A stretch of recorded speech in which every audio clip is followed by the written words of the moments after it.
Bom dia, sejam todos bem-vindos à comunidade. Bom dia a você também, ou boa tarde ou boa noite para você que está em casa. E a gente se sente muito feliz por participar dessa grande comunidade também virtual.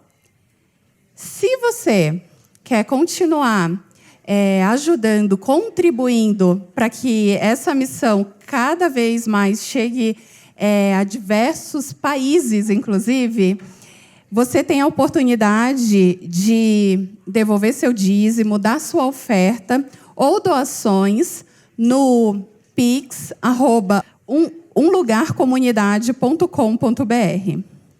E você quer ficar por dentro de tudo que acontece aqui na comunidade? Nós temos o aplicativo da comunidade, que você pode baixar na loja do seu celular. Nós temos também o canal do WhatsApp, que o link está na bio do nosso Instagram. E falando em Instagram, lá você consegue acompanhar todas as novidades da comunidade, como, por exemplo, as nossas lives de oração e também a programação do Ministério das Famílias.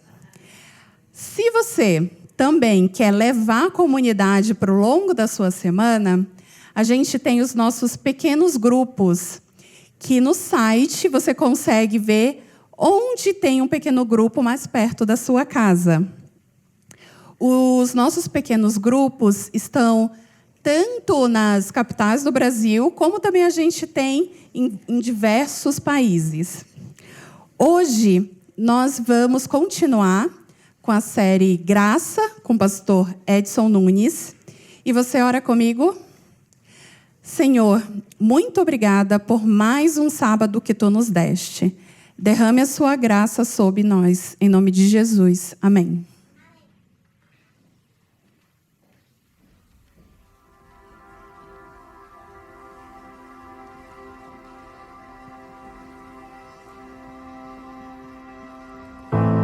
Um dia Deus chamou o povo a sair da terra onde estava para ocupar uma outra terra que Ele havia prometido. O povo ocupou essa terra, passou por um deserto, mas havia ainda um lugar melhor que Ele tinha separado para esse povo. E Ele diz o mesmo para mim e para você nessa manhã. Vamos todos nos colocar de pé e vamos louvar o nome do Senhor. E vamos reafirmar que existe um lugar melhor para mim e para você que está por vir. E o mesmo Deus continua falando com a gente.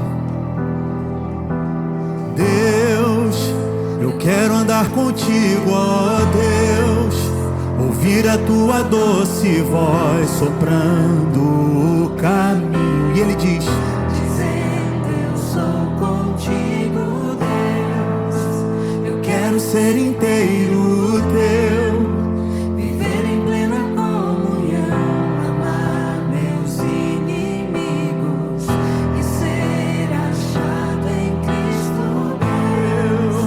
Eu quero andar contigo, ó Deus, ouvir a tua doce voz soprando O caminho, e Ele diz: dizendo, eu sou contigo, Deus, eu quero ser inteiro teu, viver em plena comunhão, amar meus inimigos e ser achado em Cristo Deus.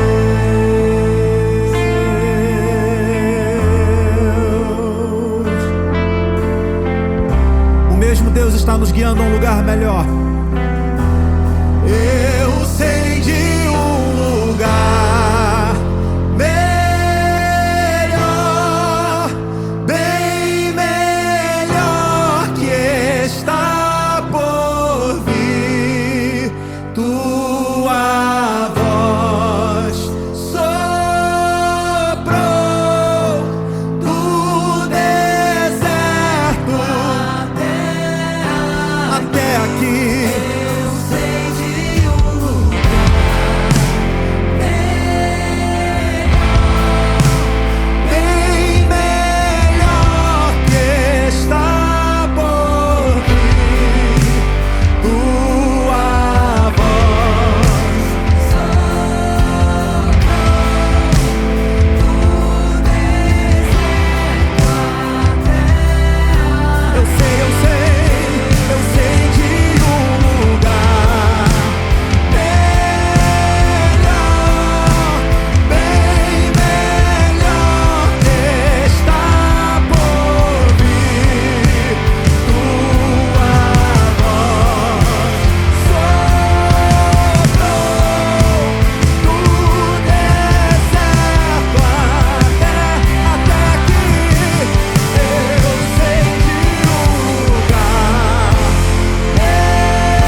continua soprando e falando comigo e com você.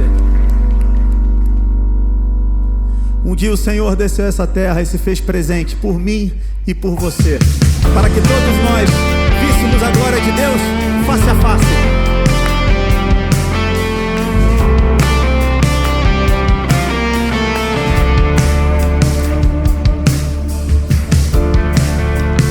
Tudo é provisão, homem sobre a terra e o que brota desse chão. Tudo vem do Pai, Deus se fez presente na semente a germinar.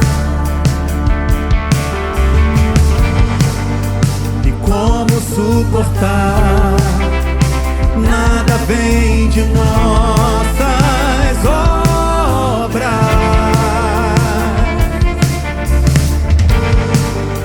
O pão em nossas mãos, o vinho que bebemos, Tudo é graça.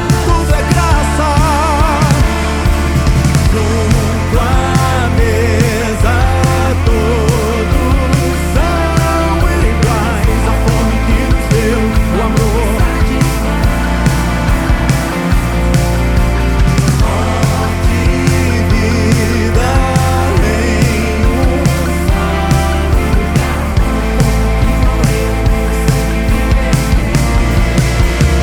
presente que Ele dá.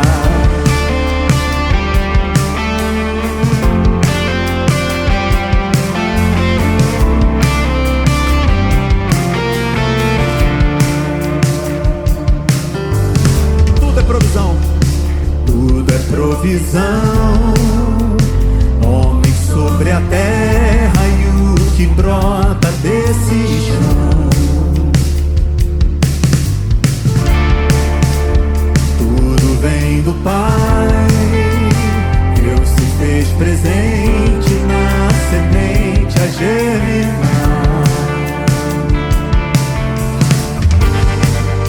E como suportar? Nada vem de nossas obras.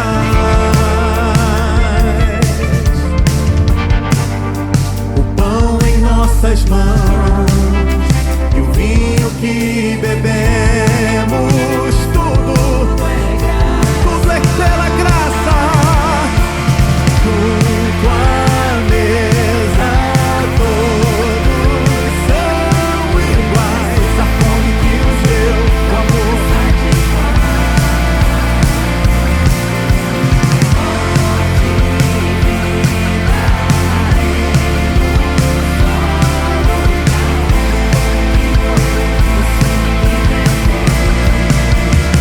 Presente que Ele dá.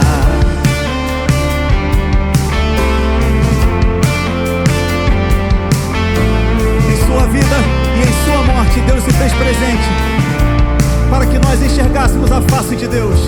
Junto à mesa, quero ver você, vamos lá. São iguais. A fome que nos deu, O amor que satisfaz.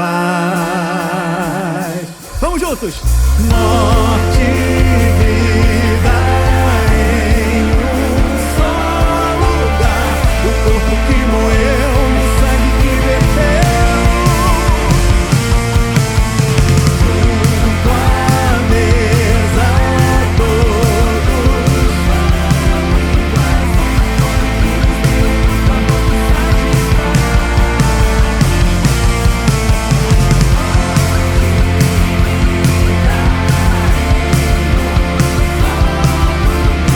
O corpo que moeu e o sangue que verteu. Presente que Ele dá.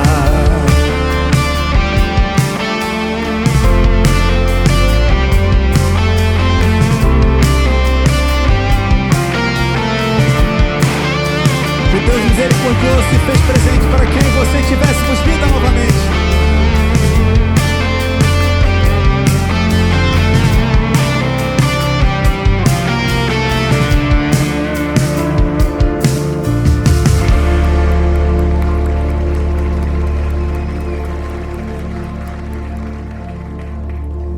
Louvado seja o nome daquele que todos os dias, quando pedimos, Ele transforma tudo aquilo que nós fizemos, tudo aquilo que nós conquistamos e que nós achamos que são obras nossas. Ele derruba no chão, transforma em pó, para que a partir do pó da terra, Ele reerga a nossa vida, a nossa existência e construa um trono sobre esse pó, para que nós nunca mais nos esqueçamos que a doce e verdadeira voz que nós podemos ouvir e que nós temos que ouvir todos os dias é a voz dele que continua falando aos nossos corações. Somos viajantes, cansados de andar,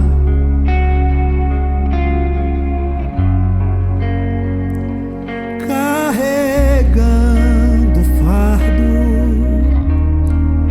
da falta de um lar, que possamos ouvir tua voz ecoando nos corações. Lança ao pó nossa glória, faz o teu trono em nossa canção.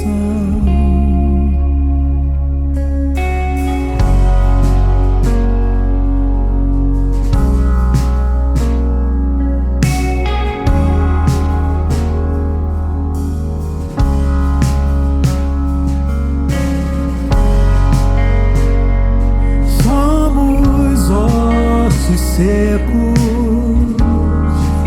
num vale no chão,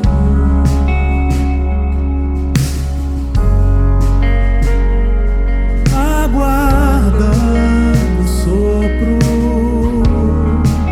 da recriação, que possamos ouvir tua voz ecoando corações. Lança ao pó nossa glória, faz o teu trono em nossa canção.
estás aqui.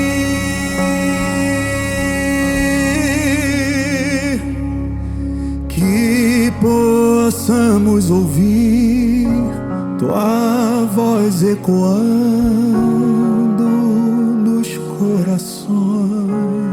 Devolva-nos ao pó, Senhor. Lança ao pó nossa glória e faz o teu trono em nossa canção. Que possamos ouvir sempre a mesma voz. Que possamos ouvir tua voz ecoando nos corações. Lança ao pó nossa glória, faz o teu trono em nossa canção. Aleluia, aleluia.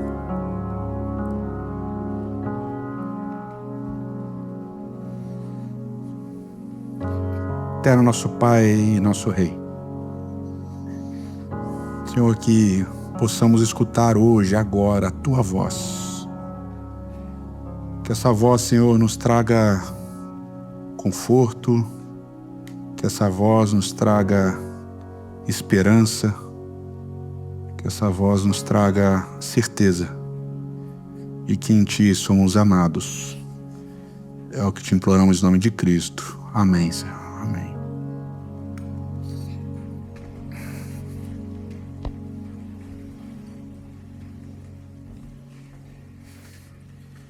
Bom dia. Muito bom receber você aqui no Shopping Pátio Higienópolis, no Teatro UOL. Muito bom receber você aí na sua casa, seu trabalho, no seu carro, onde quer que você esteja nos vendo ou nos ouvindo também. Nós estamos na série chamada Graça e nós estamos no 12º episódio dessa série chamada Graça. E a ideia é ir demonstrando, como a gente tem feito nessas 12 semanas, como a graça de Deus, desde o Antigo Testamento e no Novo Testamento, ela é sempre uma graça que alcança, uma graça que está para além, uma graça que é ampliada a todo momento e a todo instante. E a gente terminou semana passada uma parte dos evangelhos, várias histórias de Jesus, vários contextos. Semana passada a gente falou sobre Mateus, né? O evangelho de Mateus. Falamos sobre essa graça ampliada no evangelho de Mateus, mostrando como em diversos momentos o evangelista Mateus ele coloca uma ideia fixa de que Jesus veio para o povo de Israel, de que Jesus veio para os judeus, de que Jesus veio para aquele grupo, mas que em determinados momentos, a gente vê a história do centurião e da mulher cananita, ou Ciro-fenícia, de como esse evangelho, essa vida, esse alcance de Jesus é ampliado para os gentios, para aqueles de longe, né? E como isso é importante, como isso cumpre algumas coisas que foram ditas através do profeta Isaías. A gente falou do capítulo 42, e a gente está falando de vários textos de Isaías. E terminamos com Mateus capítulo 28, onde Jesus dá uma missão para os seus discípulos, a missão de ir, e uma missão de fazer discípulos entre as nações, como a gente traduz, mas que a palavra lá em grego, etnê, em hebraico, goim, significa gentios também. Né? Então vão e falem para os gentios, preguem para os gentios, testemunhem para os gentios, façam discípulos entre os gentios, batizando-os. Né? A gente terminou falando desse alcance do evangelho de Cristo Jesus. O que Cristo fez, ele convida os discípulos a fazer também, né? Pregar, testemunhar para os gentios. E no evangelho de Lucas, esse finalzinho também é muito importante, mas ele tem um adendo, ele tem uma nuance muito interessante. Jesus, depois de morrer, depois de ressuscitar, ele aparece primeiro para alguns discípulos que desciam, né, das suas primeiras aparições, descendo com esses discípulos para Emaús. É uma música que a gente canta aqui de vez em quando, que eu acho linda. E nesse caminho, Jesus Cristo ele explica para aqueles discípulos o que as Escrituras falavam dele. Né? E essa nuance interessante que Lucas quer dar. Né?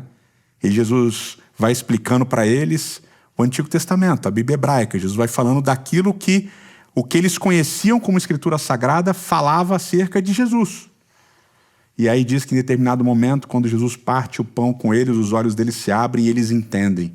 E aí eles saem daquele encontro com Jesus e eles voltam correndo para encontrar os outros discípulos que estavam reunidos em Jerusalém.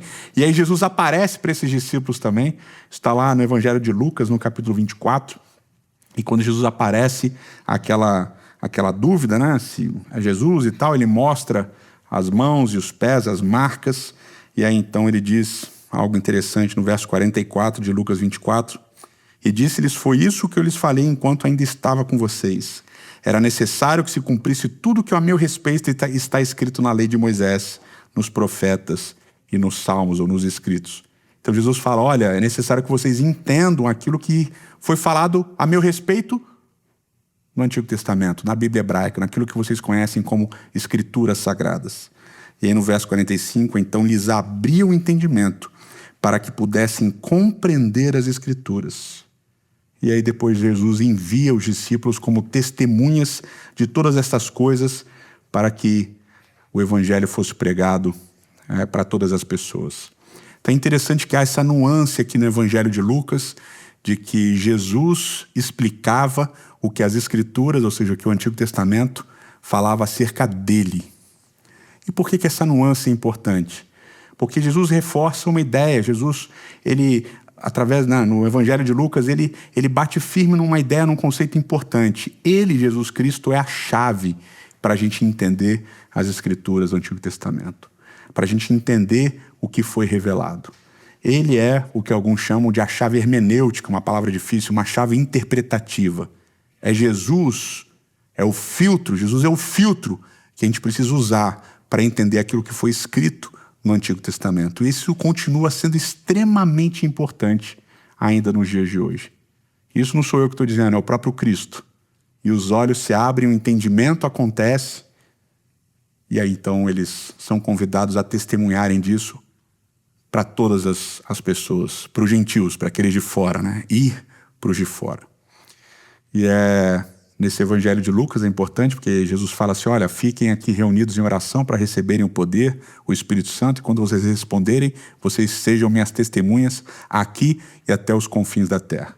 Aqui em Samaria, na Judéia, até os confins da terra. E isso começa a acontecer no livro de Atos. Atos capítulo 2, os discípulos estão reunidos depois da ascensão de Jesus, eles estão em oração, e aí ali na época do Pentecostes, Jesus morre na Páscoa, agora na época do Pentecostes, cerca de 50 dias depois, eles estão reunidos em oração e o Espírito desce sobre eles. E aqui esse Espírito desce sobre eles com uma manifestação muito similar à manifestação de Deus em Êxodo capítulo 19, quando o povo está acampado no Sinai. Nos dois textos, Êxodo 19 e Atos 2, tem trovão, tem vento, tem barulho e tem fogo. Em Êxodo 19 é Deus que começa a falar. Em Atos capítulo 2 são os discípulos. Pedro começa a pregar, imbuído pelo Espírito. E ele prega sobre Jesus Cristo. E o sermão de Pedro é baseado extensamente no Antigo Testamento. Pedro vai mostrando que Jesus é o cumprimento das coisas que estavam preditas e escritas no Antigo Testamento. E diz que o coração das pessoas, então, ardeu e vários aceitaram a mensagem de Cristo como cumprimento das promessas do Antigo Testamento. E o texto bíblico diz que naquele dia 3.000 foram batizados. Lá em Atos capítulo 4, o texto continua dizendo que mais pessoas creram nessa pregação de Pedro, na pregação de João. Pedro prega outras vezes ali com João e tal, e aí 5.000 foram batizados.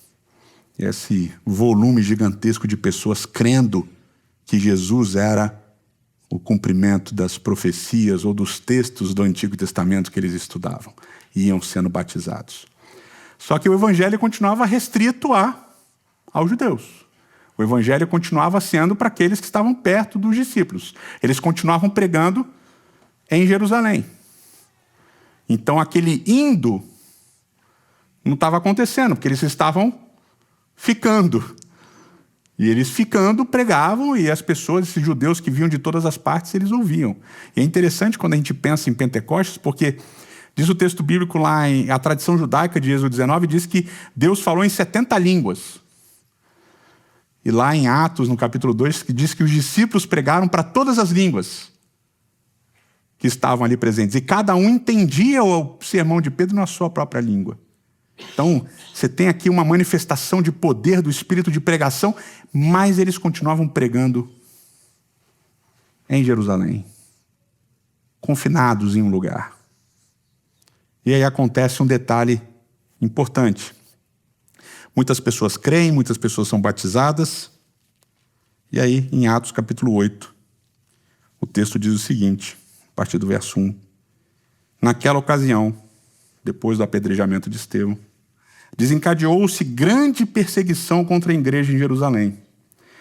Todos, exceto os apóstolos, foram dispersos pelas regiões da Judéia e de Samaria. E alguns homens sepultaram Estevão e assim por diante. Começou a haver uma grande perseguição contra a igreja, e eles foram dispersos pela Judéia e por Samaria. E agora eles começam a cumprir a missão de irem. Mas eles só começam a cumprir essa missão de irem porque eles foram perseguidos. Estavam acomodados, tranquilos, pregando em Jerusalém, o povo vinha até eles. Quando o povo vinha, eles pregavam, batizavam 3.000, 5.000, maravilha. Só que eles começam a ser perseguidos. E quando eles são perseguidos, eles são espalhados. E agora espalhados, eles começam a testemunhar para as pessoas. É o texto que a gente vai ler a seguir, com Filipe pregando para os samaritanos. Mas é importante a gente perceber essa nuance de que a perseguição traz um benefício para a comunidade cristã daquela época. Porque tira eles da comodidade que eles viviam. E ser perseguido é ruim. Não é bom. Ser perseguido dói. Ainda mais quando você é perseguido por aqueles que são, em tese, da sua própria comunidade de fé. Que era o caso dos discípulos ali. Eles começaram a ser perseguidos pelos líderes religiosos judaicos da época. Eu sei que vários aqui já foram perseguidos por líderes religiosos também. Quem sabe recebendo uma visitinha, ou uma cartinha, ou um e-mail, alguns uma mensagem no Facebook, é coisa de velho já, né? Ou no Instagram, ou etc. Recebendo esse ódio, essa perseguição de líderes religiosos. Mas tem um benefício aí. Quando você é perseguido pelos seus, você é disperso. E quando você é disperso, coisas importantes começam a acontecer. Atos capítulo 8, no verso 4, diz que entre os que haviam sido dispersos, eles pregavam a palavra por onde quer que fossem. Agora eles não estão pregando mais num lugar, porque eles foram perseguidos e foram dispersos, agora eles estão pregando em todos os lugares.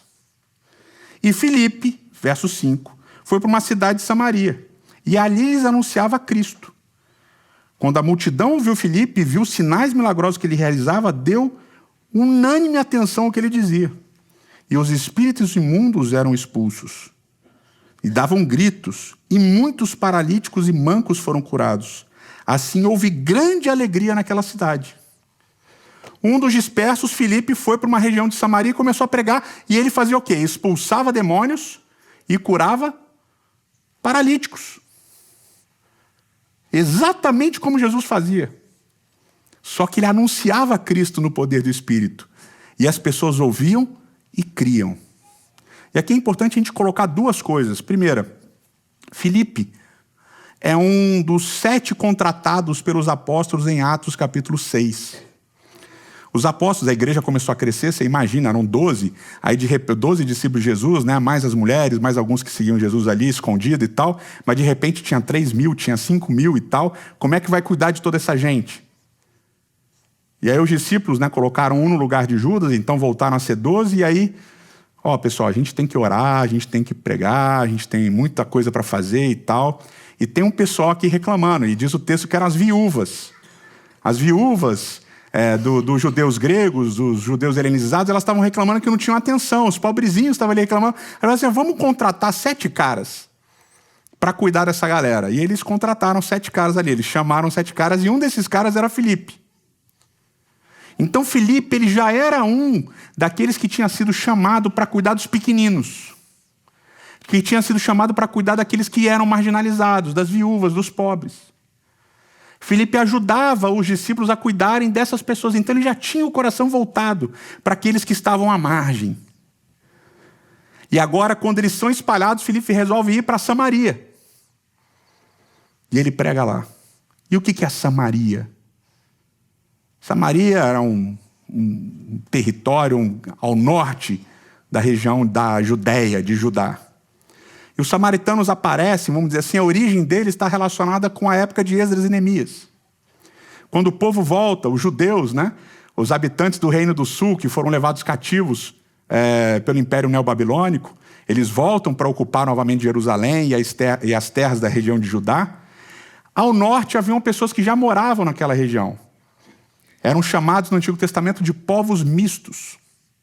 Eram remanescentes, pessoas que tinham sobrado da invasão assíria em 722, que tinha destruído tudo. Eram povos que os assírios tinham mandado de outras regiões para ocuparem aquele terreno. E por isso eram chamados povos mistos, porque era uma galera misturada. E essa galera misturada, eles meio que se uniram, se organizaram e tinham um esquema, e eles tiveram uma religião, meio que fizeram uma religião meio sincretista, com um monte de coisas misturadas, coisas de Israel, coisas de outros povos, e eles criaram aquilo ali. E a gente sabe disso porque no Novo Testamento, por exemplo, a gente tem uma história famosa entre Jesus e uma mulher samaritana. E eles se encontram num poço, e aquela mulher, quando Jesus começa a conversar com ele, vocês lembram, uma das perguntas que ela faz é teológica. Me diz o seguinte, qual é o verdadeiro lugar de adoração? É em Jerusalém ou é aqui em Samaria? Lembram disso? Então tem uma disputa. Os samaritanos eram hostis com os judeus e os judeus eram hostis com os samaritanos. E essa hostilidade começou da parte dos que voltaram para a região de Judá, na época de Esdras e Neemias. E se a gente pudesse usar uma palavra um pouco anacrônica, meio deslocada temporalmente, esse pessoal que voltou sobre a liderança de Esdras e Neemias, eles tinham uma tendência xenofóbica ali, eles não gostavam muito da galera de fora. É só a gente, os de fora a gente não curte muito. Então eles meio que criaram um esquema de tirar as pessoas, elas não podiam fazer parte. É nós aqui, vamos cercar o nosso cercadinho. Quem está para fora desse cercadinho a gente não curte. E essa mentalidade de Esdras e Neemias prosseguiu. E ela está muito presente na época de Jesus, como vocês lembram. Muito presente. E aqui, Filipe é o primeiro que prega para a gente de fora. Para a gente que não é judia. Para a gente que não é da religião de Judá. E ele prega. E naquela cidade, a crença em Jesus Cristo passa a ser unânime, diz o texto. E eles unanimemente creram. E aí o negócio vira um alvoroço. Vocês imaginam. E é interessante, no capítulo 8 ainda, no verso 14, diz que os apóstolos em Jerusalém, ouvindo que Samaria havia aceitado a palavra de Deus, enviaram para lá Pedro e João. Então eles mandam logo os dois caras mais sinistros da época, Pedro e João. Vão lá ver o que está acontecendo em Samaria, porque tem uma galera crendo lá. Vão lá ver o que está acontecendo e prestar um relatório. Verso 15, estes ao chegarem, oraram para que eles recebessem o Espírito Santo, pois o Espírito ainda não havia descido sobre nenhum deles. Eles tinham sido batizados em nome de Jesus. Então Pedro e João lhes impuseram as mãos e eles receberam o Espírito Santo. E aqui a gente não sabe exatamente o que significa esse receber o Espírito Santo, mas a gente tem uma ideia pelo que aconteceu em Pentecostes e como aquilo tinha impactado os discípulos. Que eles receberam o Espírito e começaram a pregar em línguas, e todo mundo ouvia na sua própria língua. Então pode ser uma das marcas aqui do que está acontecendo com os samaritanos. Pedro e João desceram, viram aqueles que tinham sido batizados e oraram para que eles recebessem o Espírito, e eles receberam o Espírito. Assim como os apóstolos tinham recebido o Espírito. E agora todos vão pregar sobre Jesus. Primeira pregação para além dos muros que tinham sido construídos pelos homens, que separavam pessoas, as que podem e as que não podem fazer parte do povo de Deus. E aí tem mais uma história ainda nesse capítulo 8. E essa história é a história de Filipe novamente, com um indivíduo. Capítulo 8, verso 26. Um anjo do Senhor disse a Filipe: vá para o sul, para a estrada deserta que desce de Jerusalém a Gaza.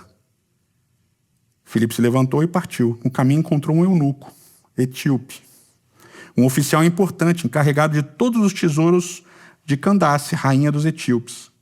E esse homem viera a Jerusalém para adorar a Deus. De volta para casa, sentado em sua carruagem, lia o livro do profeta Isaías. E o Espírito do Senhor disse a Filipe: aproxime-se dessa carruagem e a acompanhe. Então Filipe correu para aquela carruagem. Filipe, com o coração ligado aos marginalizados, aos pequenos, é levado pelo anjo do Senhor a encontrar um etíope. E um etíope que estava passando por uma estrada, a estrada de Gaza, uma estrada deserta, diz o texto. E um parênteses aqui, quando eu comecei a escrever esse sermão, eu achei que ia ser um sermão curto, né? Porque era só a história de Filipe. Mas aí eu fiquei, cara, Gaza. Gaza. A palavra Gaza, cidade Gaza. Deserta, abandonada. Etíope. Tudo isso misturado nessa história, eu fiquei matutando. Sabe quando tem aquela experiência de um déjà vu? Cara, eu já vi isso daqui em algum lugar. E aí vai para lá, vai para cá, vai para lá, vai para cá.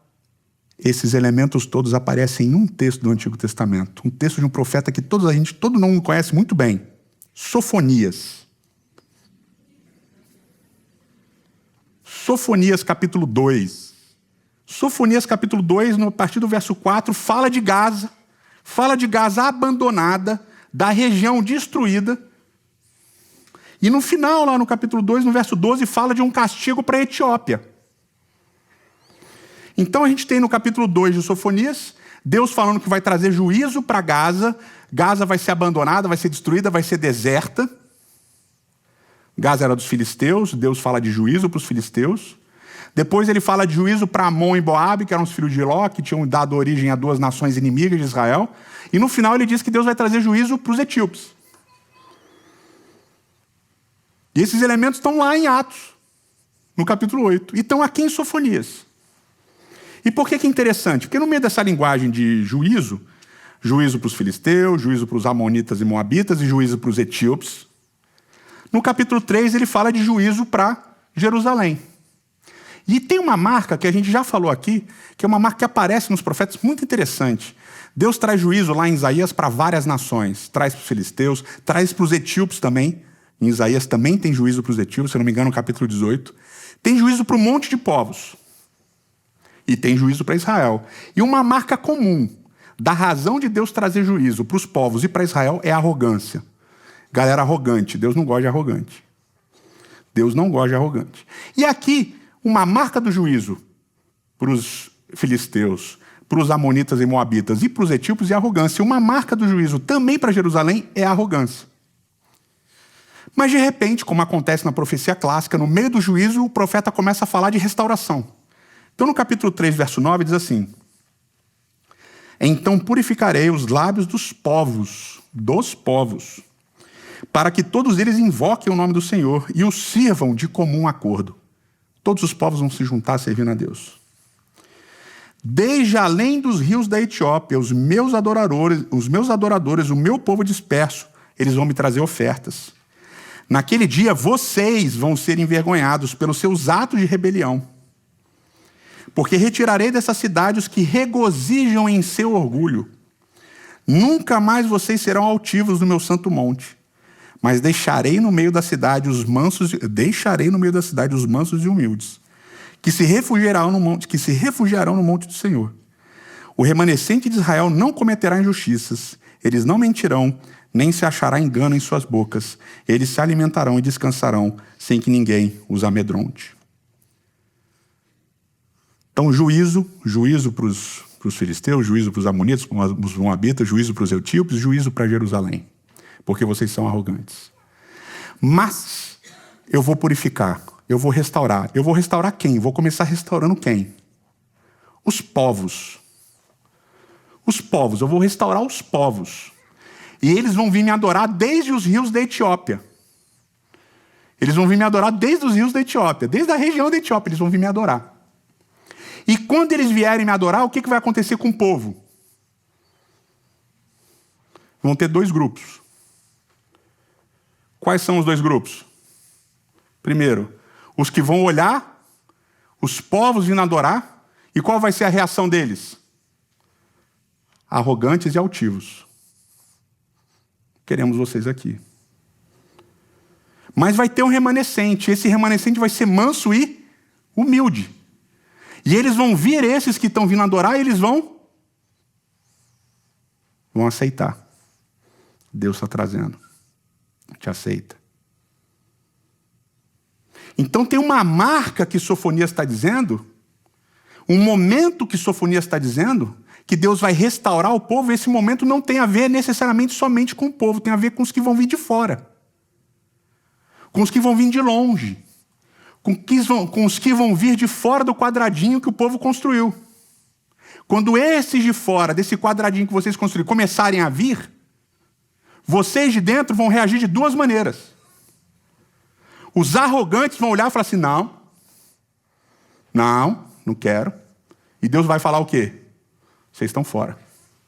Mas vão ter os humildes que vão olhar e vão falar o quê? Pô, é sinal de Deus. Isso lembra muito o que a gente falou semana passada do sinal de Jonas, que Jesus falou, que Jesus mencionou. E que Mateus usa em Isaías 42. Parece que tem um momento, no meio do juízo, em que os povos de outras nações começam a crer e a vir adorar o Deus de Israel.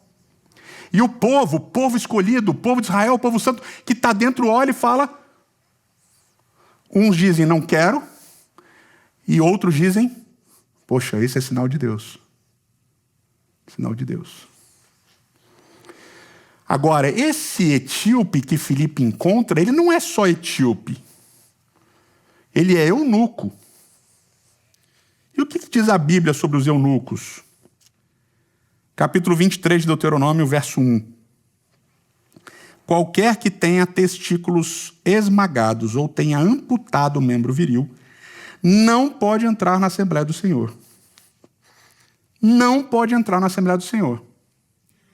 Filipe vai encontrar um etíope, gentil, que não podia fazer parte do povo.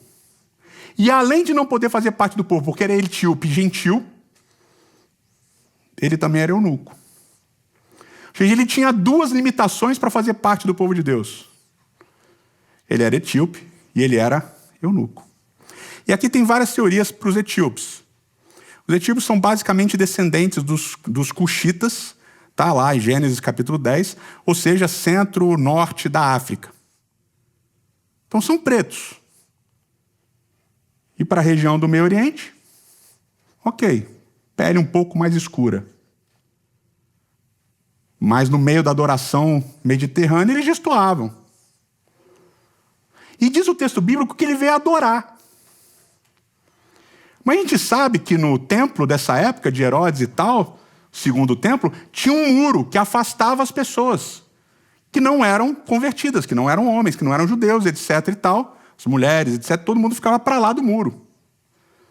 Então esse etíope eunuco, ele veio adorar, mas por ser etíope e por ser eunuco, a gente sabe que ele não estava onde? Perto. Ele estava lá atrás. Estava lá longe. Estava completamente distante da adoração. Ainda assim, esse cara foi até Jerusalém adorar. Mas ele não podia adorar perto. Por quê? Porque tinha um muro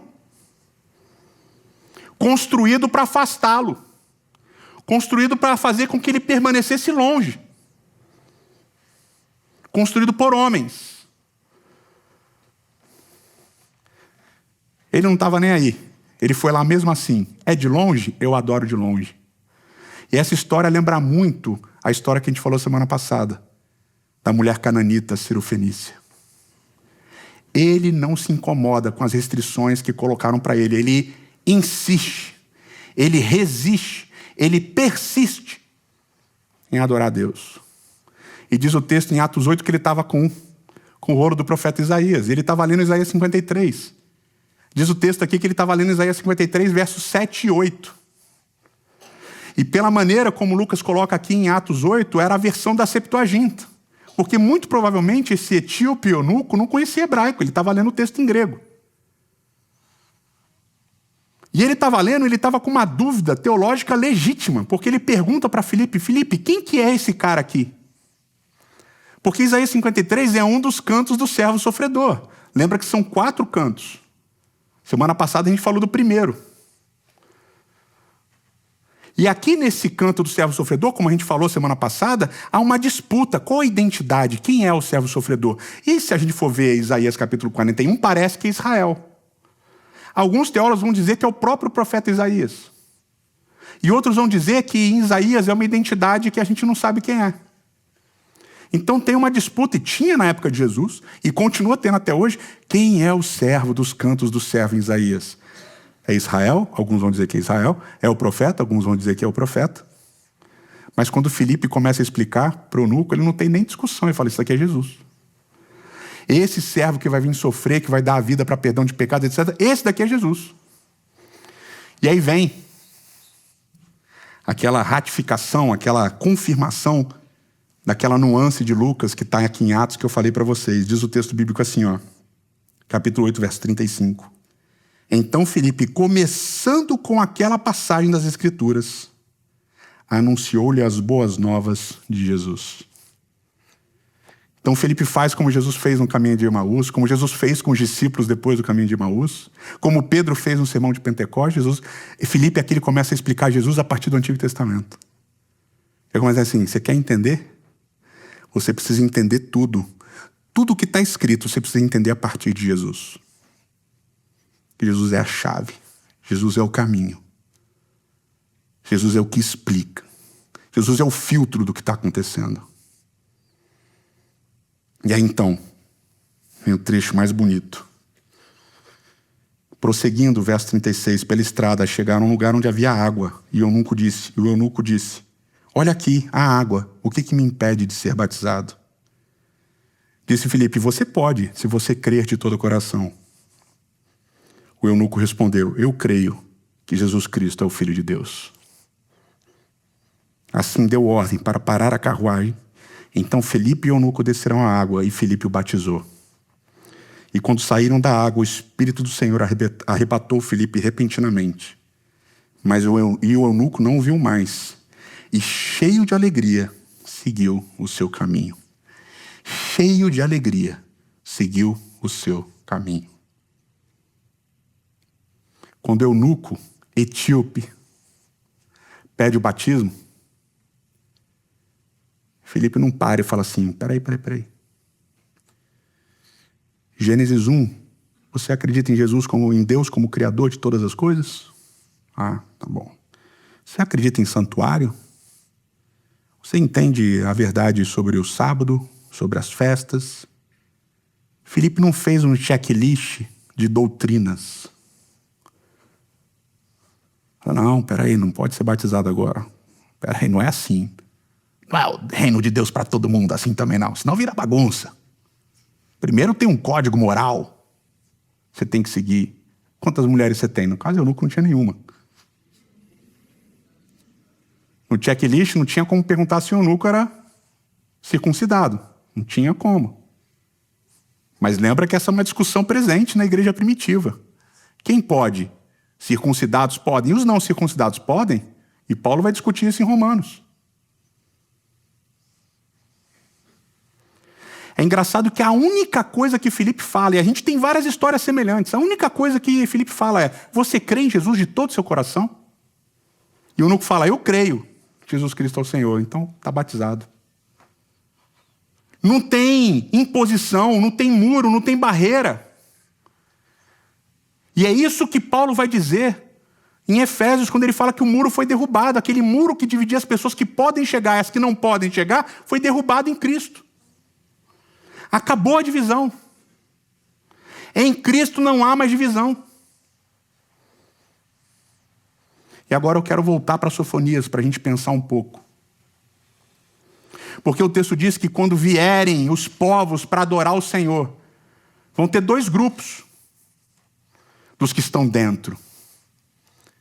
E o primeiro grupo vai olhar e vai dizer o quê? Não, tá errado, o que é isso? Agora pode tudo? Agora pode qualquer um? Pode vir do jeito que está? Não é assim. Tem que ter transformação. Tem que ter mudança. Tem que ter doutrina. Mas vão ter aqueles que vão olhar e falar assim, puxa, em humildade vão dizer, isso é sinal de Deus. Gente de fora, de tudo que é lugar vindo. Agora pensa na gente. Pensa em nós hoje. Quando a gente vê Isaías 56, que diz que os estrangeiros, os eunucos vão vir. Vão vir para adorar.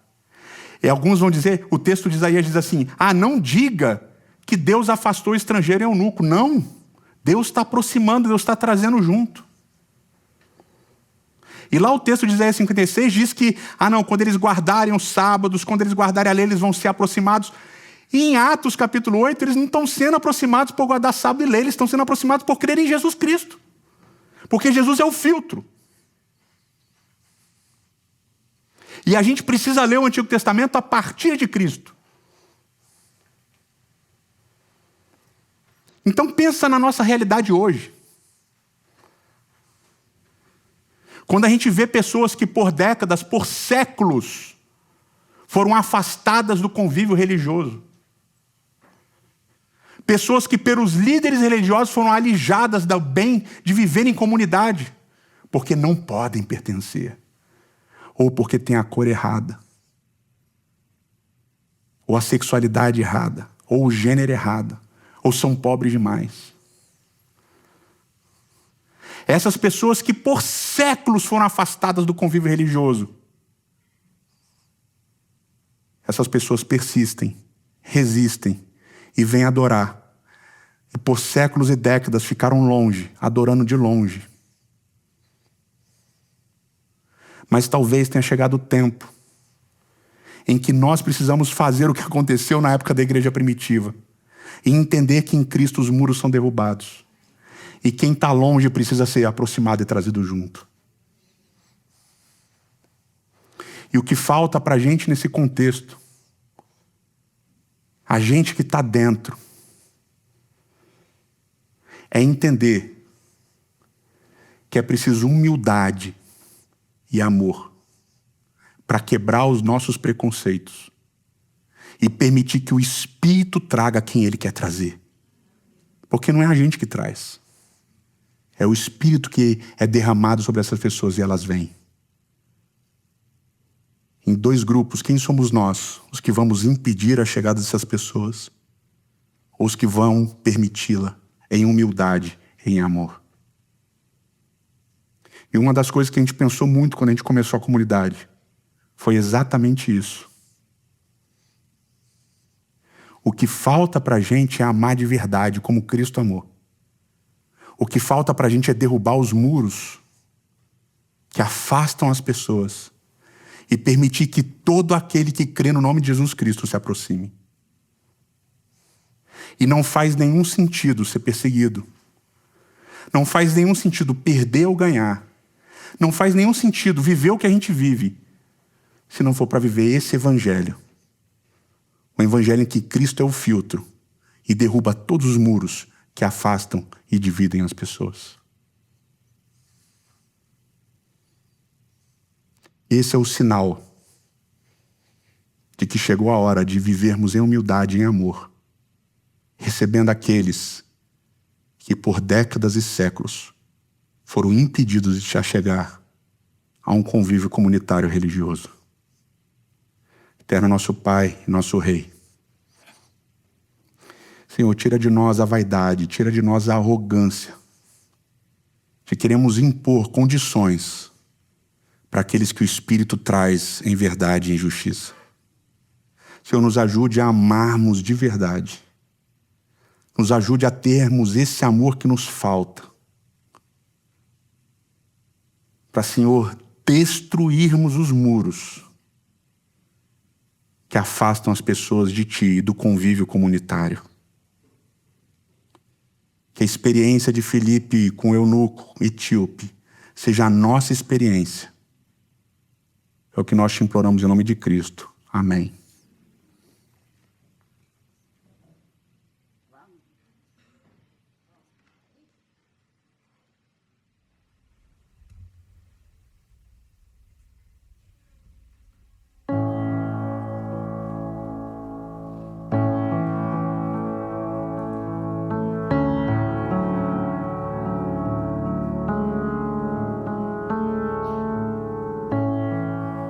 Tudo que busquei, tudo que sonhei, só valeu a pena se um dia amei. Tudo que tentei e realizei, só valeu a pena se um dia eu amei. Se não hesitei,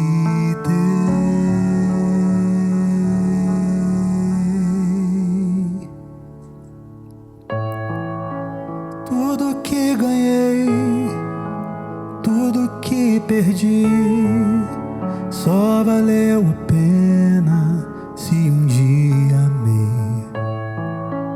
Tudo que sofri, tudo que chorei, só valeu a pena se um dia amei. Se não encontrei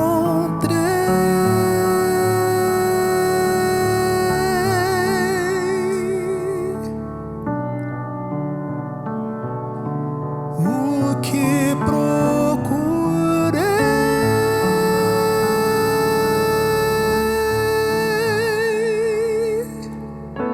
o que nos falta é saber amar.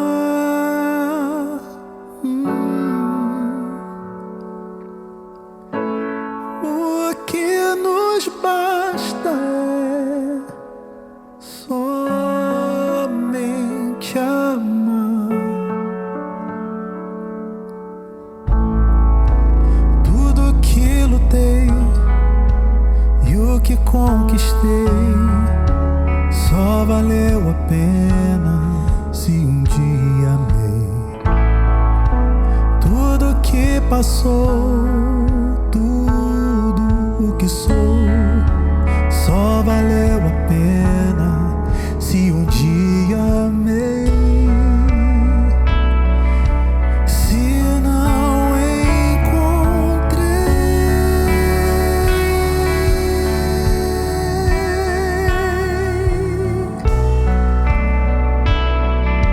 o que procurei,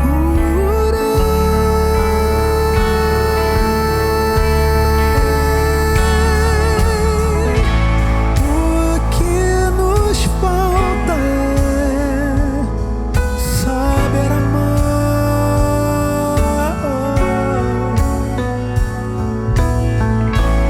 O que nos basta é somente amar. O que nos falta é saber amar.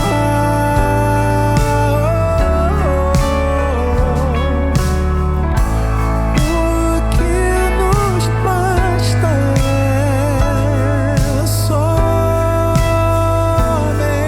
amar. Tudo que passou, tudo que sou, só valeu a pena se um dia amei.